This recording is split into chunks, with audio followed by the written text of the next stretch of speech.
Hey guys, it's finally time for Samsung Galaxy's Spring Unpacked event, and we have a ton of new juicy leaks talking about all the hardware changes that are in store for us. Although, being brutally honest, this seems like a minor upgrade year, which is quite disappointing to see.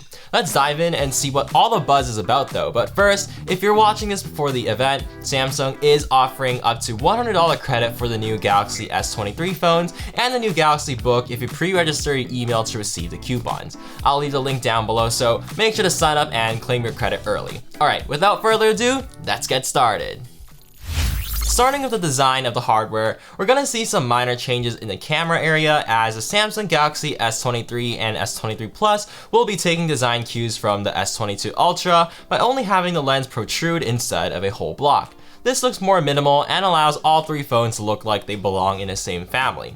The S23 Ultra, on the other hand, is rumored to keep the same design with only slight changes like being less curvy and some adjustments to the camera placement. The phones are set to come with the new and improved Gorilla Glass Victus 2 though, which claims to be able to survive a drop on hard concrete or asphalt. This glass is supposed to be designed specifically for larger and heavier phone designs like the S23 Ultra, which is great. And as for color options, you'll be able to choose from a variety of colors including Phantom Black, Botanic Green, Misty Lilac, and Cotton Flower. Moving on to the displays, all three phone models will come with pretty much the same displays as the previous generation, which were already top of the class. The S23 will have a 6.1-inch 1080p display, the S23 Plus with a 6.6-inch display, and the S23 Ultra with a massive 6.8-inch 1440p display. As for the refresh rates, the base S23 and S23 Plus will have the same 48 to 120 Hz adaptive screens, while the S23 Ultra will have a 1 to 120 Hz screen. Some sources suggest that the S23 and 23 Plus displays might be able to go down to 24 Hz, which would be good for slightly improved battery life.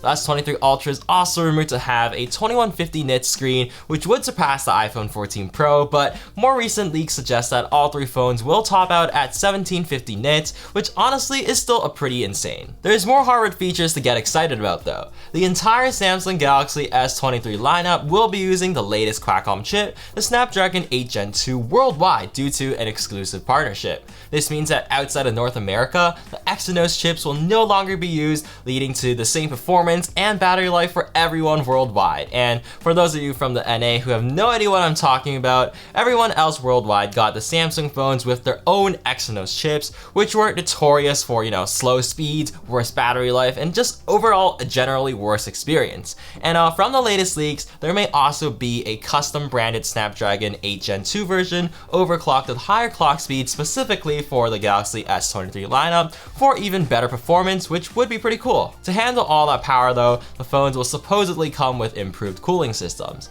The S23 Ultra will get a full vapor chamber cooling system, the S23 Plus with a heat pipe cooling system, and the S23 will get the typical thermal paste and graphite combo. I'm actually kind of sad that Samsung is using three different cooling systems because they all have the same chip, which could cause concern for, overheating and slower performance the cheaper the model you get. I'll definitely be testing that out with the cheapest S23 model, and in the meantime, definitely subscribe to the channel if you do want to see content on that. Also, please help this young man right here reach my dreams of being a content creator. But anyways, for the rest of the specs, you'll be able to choose from 8 or 12 gigs of RAM, or have the option for 256, 512, and 1TB SSDs. The phone will also be water resistant as usual, and also have the new Wi-Fi 6E antenna. Battery life has always been a concern with Samsung phones, but with the S23 lineup, it seems to be improved. The S23 is rumored to have a 3900 mAh battery compared to 3700 on the S22.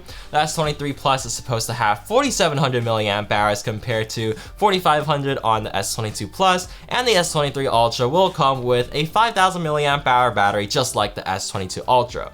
The S23 will also still have 25 watts of wire charging, while the S23 Plus and Ultra will have 45 watts of fast charging. Unfortunately, it seems like they won't get any of the super fast charging tech from the Chinese competitors, and they'll still have their standard 15 watts of wireless charging. Now, let's move on to the cameras and break the bad news. Unfortunately, it seems like the S23 and S23 Plus will be keeping the same exact camera modules from last year, which is honestly quite disappointing to see. However, the S23 Ultra might bring some improvements to the table. According to the rumors, the S23 Ultra might have a 200 megapixel camera, although the sensor size isn't expected to be much bigger, bigger at just 1/1.3 inches. It might also be using the new ISOCELL HP2 sensor, which is expected to improve nighttime performance in both photo and video.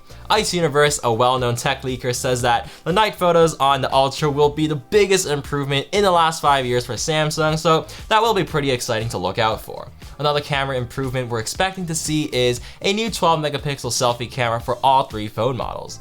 This new camera is rumored to have a larger sensor size, which should result in better low-light selfies. The S23 lineup might also be able to record in 8K30, not just 8K24, and there also might be 3 new camera modes added to the app, including Sky Hyperlapse mode, Pro mode for the selfie camera, and a Pro RAW mode for the 50-megapixel main sensors. And moving on to other software features, there's a possibility of satellite support being added, similar to Apple's SOS feature, which is most likely going to be only for emergencies as well. And another software feature that we're expecting to see is Google's new Fast Pair feature, which will make switching to these new Galaxy devices faster and more seamless. And finally, let's talk about pricing. Unfortunately, there might also be possible price hikes as leaked by overseas pricing from regions in Europe, which is actually very disappointing to see considering that these phones are already so expensive.